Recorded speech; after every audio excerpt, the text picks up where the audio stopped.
been so dependent with Bonnie for our speakers and introducing our speakers. And unfortunately, Bonnie has to step down for health reasons. So that's the reason why we're again looking for other ambassadors who would like to be part of this chapter and help us on certain things. So Mr. Bradley is in the real estate arena as a speaker. Give me the bio. Okay, I will Wait a second. I'll really introduce myself if you want. Yeah. That might be a little better. Well, the thing is that Unless you want to make up something really good. the thing is that I would like to emphasize here that third person endorsement. Okay? Yes. It is a very, very powerful tool. It is better for somebody to edify someone rather than edifying yourself, right? Exactly. So this is one way of giving an example of what we do in Successful Thinkers. So Mr. Brad Warren is almost 25 years. For almost 25 years, he has helped entrepreneurs, sole proprietors, small business owners, and employees develop both themselves and their business. That's good. Not only themselves, but also their business. As a trainer, he custom designs training programs ranging from half-day seminars or to 2 full days. What separates him from many other coaches and trainers is that he does both. He designs the training to meet the client's needs and build in ongoing coaching to reinforce the training. This presentation has helped thousands of people, both nationally and internationally. So we take the pressure of having Mr. Brad here to help us develop our business, no matter what business you are in, right? Thank you. And I would like to thank you. And this time, we're going to give him a little bit more time than 30 minutes. So you have maybe what, 35, 45 minutes? Okay. Okay, thank you. I'll go for 30 and then we'll do some questions. Hold off on the camera, Candy, for a second. So, before we get going, I've got a handout. This will be very helpful to take notes. Everybody just grab one. It also has my contact information on it. So if you want to email or call me, that's an easy way to do it. So I'll let those get out first before I start. You want to hear a real estate joke? Yes. Yeah. All right, I'll tell you. You got a choice. I only know 3 real estate jokes. So it's either about a frog, flowers, or a house. Which one do you want to hear? Frog. Everybody picks the frog. All right. So don't start the camera yet. Okay? Or is it going? Oh, it's going. Oh, it's going. Hi, Mom. All right. So 2 women are walking through the woods, and they come upon this little frog. The frog starts to talk. It says, "Help me, help me! I used to be a real estate broker, and an evil witch turned me into this talking frog. And if one of you 2 will give me a big kiss, I'll turn back into a real estate broker." Well, one of the women immediately reaches down, grabs the frog, stuffs him into a purse, slams the purse shut. Her friend looks at her and says, "What is the matter with you? Didn't you hear what he said? If you kiss him, he'll turn back into a real estate broker." And her friend says, "Hey, nowadays, a talking frog is worth way more than a real estate broker." All right. All right, great. So has everybody got a handout? All right, we're going to start in 30 minutes. And can you hear me in the back? Yeah, they're waving. So all right, let's start in 30 minutes. All right, so let me ask you.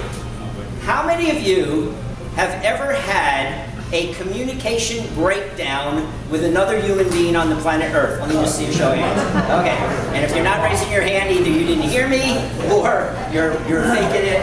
How many of you thought it was their fault? Right. How many of you knew it was their fault? Oh, if only they listened better. Well, I'm here to tell you that I want you to think of this not in terms of good, bad, right, wrong, or somebody's fault. It's just they had a different style of communicating than you did. Now, I know several weeks ago, I understand you had a speaker that talked on communication skills. I have a feeling this presentation is completely different. I hope so. Otherwise, it'll be like a review for some of you. But I'm going to talk about 4 different personality styles based on a book called The Platinum Rule. Treat other people the way they want to be treated. Now, what's the golden rule? Anybody know the golden rule? Treat other people the way you want to be treated. If I treated people the way I want to be treated, you would talk fast, cut to the chase, get to the bottom line, don't waste my time, don't beat around the bush, be straightforward, direct, and let's get going. So that's, if I wanted to be treated that way, then I would treat you that way based on the golden rule. But the platinum rule is treat other people the way they want to be treated. And in Successful Thinkers Network, this is great because we're always asking questions and finding out more about the other person. This little system that I'm going to teach you, first of all, you already know the system. I'm going to bet that you probably unconsciously already know it. We're just going to make it conscious. And you don't need to be a psychologist to figure it out and to analyze anybody. And it's based on observation. All you have to do is stand on the side of the room and just watch somebody for 2 or 3 minutes. Watch how fast they move, watch how fast they talk, watch what kinds of things they talk about, listen to what kinds of things they talk about, and you will most likely be able to figure out which quadrant they're in. And by the way, now I can turn this around. There's the 4 quadrants, which looks just like your paper. So there's nothing on it yet. That's not what you already have. So if you know your style, which you will by the time I'm done in 25 more minutes, and you can figure out their style, then you can figure out how to treat them the way they want to be treated. So you may have to talk a little slower, like I'm doing now. And some of you are going, thank goodness the drugs have worn off. The coffee has gone through his system and he's now talking like a normal human being. That's for people more on this side, what we would call indirect, cautious, and deliberate. But the people on the other side are sitting there going, when's he going to start talking normal? Well, get moving, you only got 25 minutes. Come on. You see how just that one scale can throw you off with people. All right, so here we go. At the top, so one scale in Tony's book, and by the way, I highly recommend the book. It's an easy read, and it goes much deeper than I'm going to go today. This is actually a 4-hour seminar. I'm doing it in 30 minutes. So you're getting kind of like the gold big chunks and not all the flakes and stuff that go with it. All right, so one scale is what we call sort of the people scale. Open, people, relationship-oriented versus guarded, self-contained, and task-oriented. By the way, you have all 4 styles in you, just in case anybody was wondering. Nobody is really a pure, just one style. You've got a little bit of them all, but one is going to really stick out and be your dominant style. So let me ask you, if you walked into a room like this, and you stood at the door, and all you did was you watched people, if somebody was behaving this way, let's focus on this one here. They were open, and they were people-oriented and relationship-oriented. How would they be behaving? What would they be doing? Probably talking to people. They'd be talking to people. Would they wait for others to come over to them, or would they be going over to the other person? They'd be going over. See, all of you, I told you, you already know the system. You're already getting 100% right. What else? Tell me some more about this person. Yeah. They talk fast. They talk fast. Very outgoing and loquacious and gregarious. I use all my 8th grade English words. They smile a lot. So there's a nonverbal way to tell. Very smile on their face, very expressive. Yeah, Howie, what else? They talk loud. They talk loud, like I'm talking now. Yes, what else? They ask other people to join them. They invite others in to join them. They want to include people. What else? And they talk often. All right. So, yeah, more. Yes. The way they dress. Give me an example. Well, like with your dress, you look like you're ready to go ahead and start talking to people, okay? Okay, and a little more flamboyant too, Right. sometimes. And a lot of time. People up here are going to have a lot more color and accessories, things like that. What else? They make eye contact. They kind of vary the tone, just like what you. Right. You guys must have read my notes because you pretty much got everything that I got. So let me read. Is there another? Open posture. Open posture. Hi, how are you? Hey, give me a hug, maybe. They reach out. They reach out for people. All right, so this is right out of Tony's book. So let me describe an open, people, relationship-oriented person. And I am going to do this very quickly, so you won't be able to write all this down. Just get a couple of them. They are self-disclosing. In other words, they talk about themselves even if you don't ask. They come in and say, "Hi, I'm Brad. You know, I'm a great guy, and I do all this stuff, and you know, I know it's successful thinkers, but here's what I do." And they just start talking a mile a minute. They share and show their feelings very freely. "Dad, it's so great to see you. Come give me a hug." Kind of like that. They make most of their decisions based on feelings. They come from where? The heart. They look at a car and the car salesman says, "Well, do you like the car?" "Ooh, I really like that car." "Well, do you know how much it is?" "I don't care." "What's the down payment?" "It doesn't matter." "Well, how many miles a gallon?" "Who cares? I just like this car." And they make a lot of their decisions based on how they feel. You're going to see that this person down here is exactly the opposite. And again, remember, not good or bad, right or wrong, just different. Their conversation includes digressions. They start talking about this, and then they're talking about this, and then they're over here, and then they're over here, and then they're over here, and then they're back to where they started from, and it's like an hour later. And you're kind of going, "What the? I don't know what we were talking about, but I had a really good time talking to that person. I don't remember anything they said. They were like in left field, right field, center field, kind of played all over the place." All right? They're more relaxed and warm. They go with the flow. Easy to get to know, as Lenny was saying, easy to get to know in business or unfamiliar social situations. Flexible about how their time is used by others.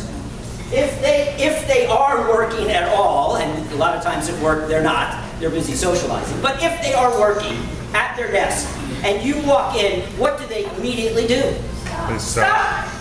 "Hello, Phyllis!" "Don't worry about the report." "Yeah, that's just work. I'll get to that later." How many of you are starting to see either yourself or a coworker or a friend in that description? Starting to identify. Okay, great. All right, let's see what else you got.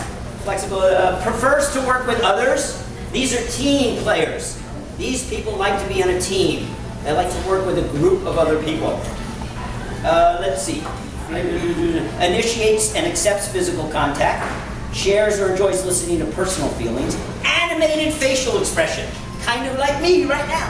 Very animated facial expression, raises the eyebrows, body language all over the place. They show more enthusiasm than the average person. They have a very friendly handshake, more likely to give nonverbal feedback. So very expressive in that sense. And they are very responsive to dreams and concepts and vision. Big picture thinkers. Don't bog them down with details. They got sort of a general overview, like the Cliff Notes. But they're very good at sort of seeing the big vision and getting people very inspired. And you'll see when I talk about these two people later, you'll see how that comes up. All right, so you guys did great on that. How about the complete opposite? A guarded, self-contained, task-oriented person. You're standing at the door, you're looking in the room, you're observing that person. How are they behaving? Somebody said standoffish, maybe arms are crossed, they're back against the wall, kind of not engaging as much. What else? Talk slow. Talk a little slow. Actually, that's on the pacing scale. We're going to talk about that here. That's a little bit more on this scale, not as much on this scale. Soft tone. A little softer tone. They work alone? They work by themselves. Excellent. Analyze everything. Yes, well, actually, that's this person in the bottom left.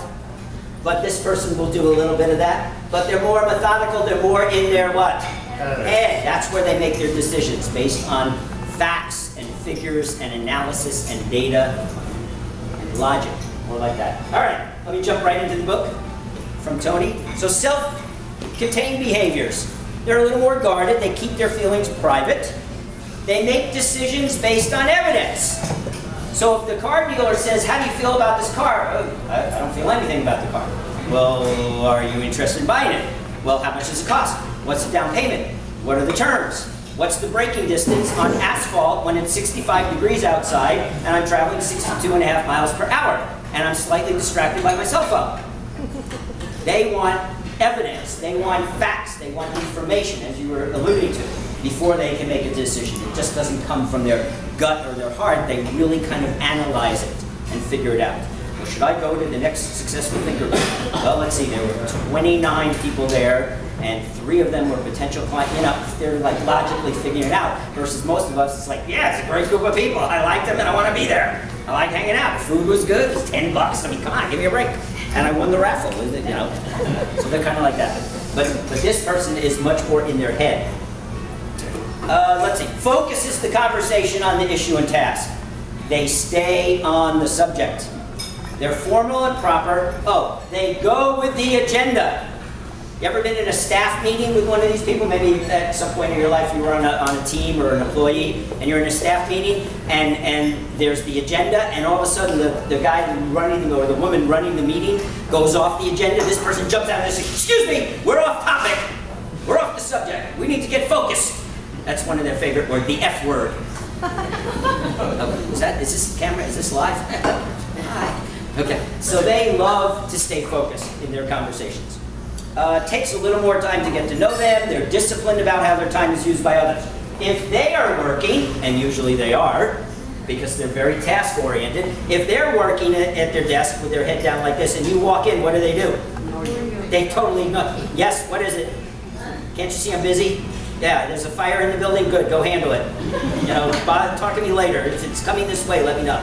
You know, they don't even look up. They just keep working because they're very, very focused on the task. Let's see, prefers to work independently. They avoid or minimize physical contact. Limited range of facial expressions during speaking and listening. Less enthusiasm than the average person. By the way, when they're playing cards and they're in a card game, what kind of face do they have? Poker face, very useful. See, again, a lot of these things that I'm saying, they're not negative connotations. They could be, but they're kind of, you know, they just are. This is how the person is. They have a formal handshake, less likely to give nonverbal feedback, and they are responsive to realities, actual experiences, and facts. Anybody remember Joe Friday from Dragnet? How many Dragnet friends? What did he always say? Just the facts, man, just the facts. Had his little notebook out, he'd be taking notes. We got a lot of young ones in the audience, they don't know what I'm talking about. Okay, it's a TV show, a great TV show called Dragnet. Joe Friday, Sergeant Joe Friday used to take notes in his little book, and that's all he said, just the facts, man, just the facts. And anything that did not directly relate to the case, he didn't even want to hear about it. Okay? All right, so that's that scale. So let me ask you, oh, by the way, you might have a slightly different personality at work or when you're in work mode than when you're in home mode. So thinking just of yourself at work, just think of yourself when you're kind of doing your work thing. How many of you would say you're above the line, even if it's just a little bit? How many are more above the line, more open and people, and, okay? About half. And how many below the line? Okay, and then the rest of you are what? Still thinking about it? Neutral? Okay, you're right on the line. Okay, you're either one or the other. Even if it's 51-49, you kind of need to do that in your head right now because the rest of this won't make any sense if you don't figure out which box you're in. All right. Probably the bottom. I'm assuming, yeah. Well, it's even more apparent this way. You'll see in a minute. All right, now, this is a pacing scale. Left and right is what's called a pacing scale. It's kind of how fast the person moves in the environment. On the one hand, we have direct, assertive, and fast. On the other side, we have indirect, cautious. Notice I didn't write slow, because slow has a negative connotation to it, so we're going to call them deliberate. So let me ask you, if a person is direct, assertive, and fast-paced, how are they behaving? Just shout out some words. They move around, and they're fast. What else? Aggressive. Maybe assertive, but they could also be aggressive. If they're way out here, like my wife says I'm blunt and rude, and I think I'm just normal, you know, but she sees, because she's way over on this side, and she sees me, I'm right over here, and she thinks I'm just from outer space. Get to the point. They get to the point, they don't beat around the bush. And again, in the interest of time, let me just dive right in. So let me tell you about the direct person. They approach risk, decisions, and change quickly and spontaneously. They will make a, what's it called? Snap decision. oftentimes not a good one because they're in a hurry. They go for quantity over quality. So